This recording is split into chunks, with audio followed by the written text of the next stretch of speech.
বিসমিল্লাহির রহমানির রহিম। আসসালামু আলাইকুম ওয়া রাহমাতুল্লাহ। প্রিয় ভাই ও বোনেরা, এই দুনিয়া স্থায়ী নয়, এটি কেবলমাত্র স্বল্প সময়ের একটি পরীক্ষা মাত্র। আমরা সবাই একদিন এই পৃথিবী ছেড়ে চলে যাব। আল্লাহ তাআলা কুরআনের মধ্যে সূরা ইউনূসের 24 নম্বর আয়াতে বলেছেন, পার্থিব জীবনের উপমা তো পানির মতো, যা আমি আকাশ থেকে বর্ষণ করি অথবা তা শুকিয়ে যায়।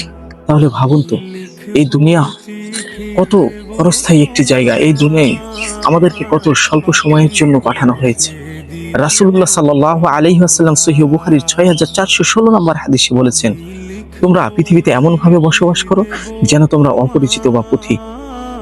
আমি কি কখনো ভেবে দেখেছি এই বিষয়টা, যে এই দুনিয়া কত তুচ্ছ একটা জায়গা? এই দুনিয়াতে আমাদেরকে কত অল্প সময়ের জন্য পাঠানো হয়েছে।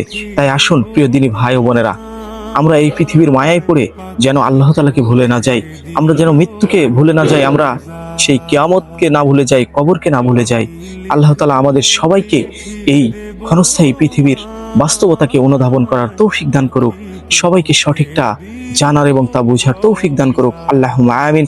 আসসালামু আলাইকুম ওয়া রাহমাতুল্লাহি ওয়া বারাকাতুহু।